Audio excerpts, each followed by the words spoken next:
And I think it's important for all Americans to understand a fundamental difference. After we left Vietnam, they didn't want to follow us home. They wanted to build their own workers' paradise. If you read Zarqawi, if you read bin Laden, if you read Zawahiri, read what they say. They want to follow us home.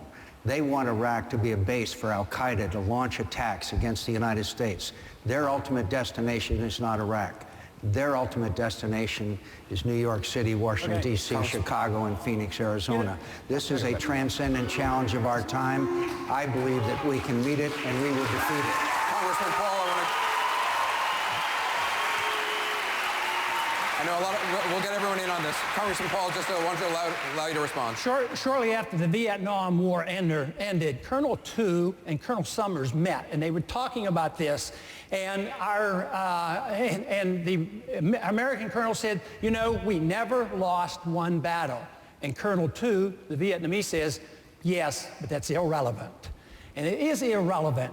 But we have to realize why they want to come here. Wolfowitz even admitted that one of the major reasons that the al-Qaeda was organized and energized was because of our military base in Saudi Arabia. He says, oh, now we can take the base away. He understood why they came here. They come here because we're occupying their country, just as we would object if they occupied our country. I just want to let Congressman Tancredo in.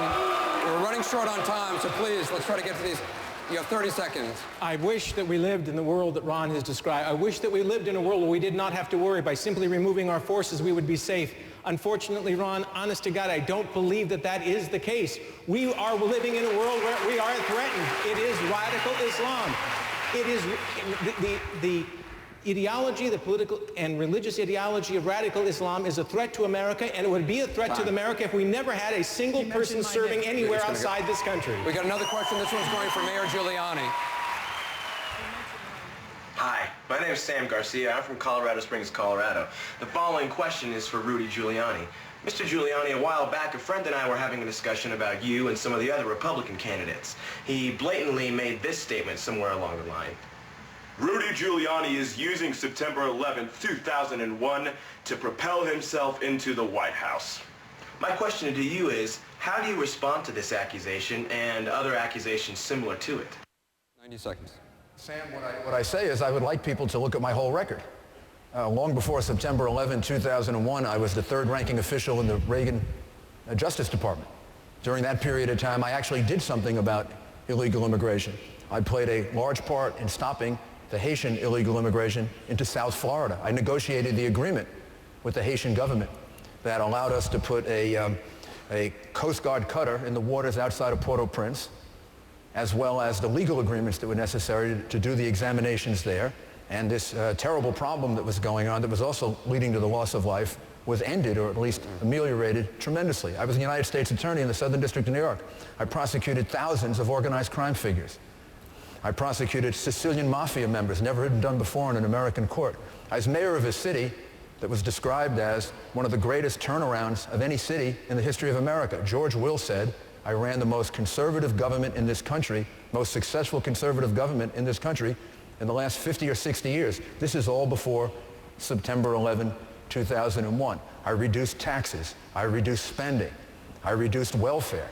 I reduced abortions, increased adoptions.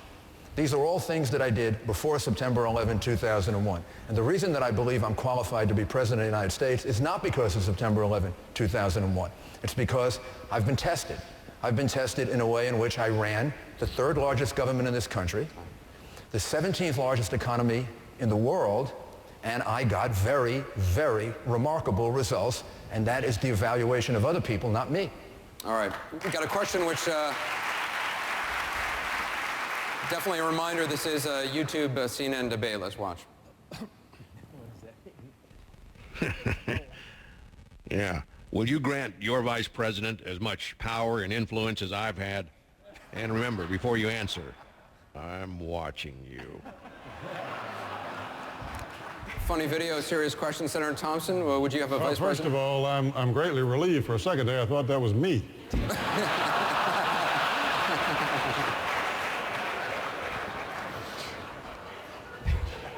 The power of the vice president. I think that The Vice President, of course, has a dual role.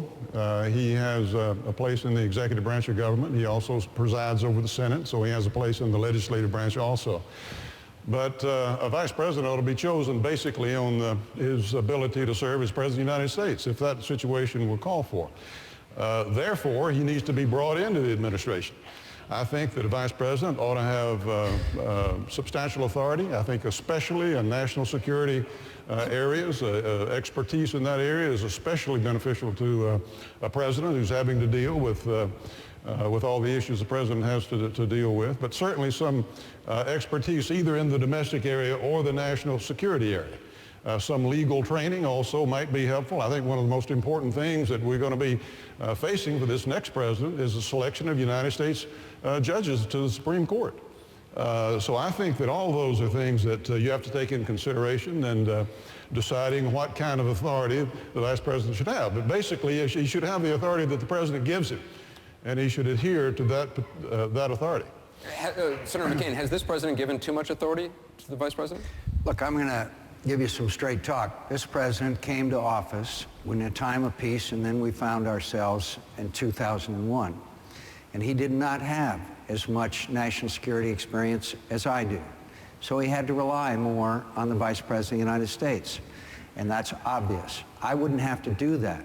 I might have to rely on a Vice President that I select on some other issues. He may have more expertise on telecommunications, on information technology, which is the future of this nation's economy. He may have more expertise in a lot of areas. But I would rely on a Vice President of the United States. But as Fred said, the primary responsibility is to select one who will immediately take your place if necessary. But the Vice President of the United States is a key and important issue and must add in carrying out the responsibilities of the President of the United States. We've got a short break, our last break of the debate. We watch a video, this one from the Hunter campaign, as we go to break. Yeah, I'm General Chuck Yeager, retired Air Force, and I support Duncan Hunter for President of the United States. Duncan Hunter. He built the border fence between California and Mexico.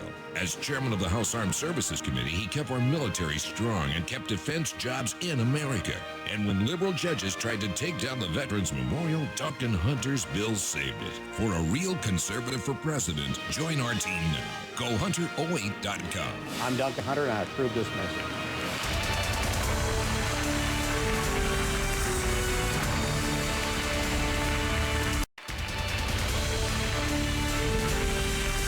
Faith doesn't just influence me, it really defines me. I don't have to wake up every day wondering, what do I need to believe? Let us never sacrifice our principles for anybody's politics. Not now, not ever. I believe life begins at conception. We believe in some things. We stand by those things. We live or die by those things. I'm Mike Huckabee, and I approve this message. A campaign commercial from the Huckabee campaign at 11 o'clock tonight, East Coast time on CNN.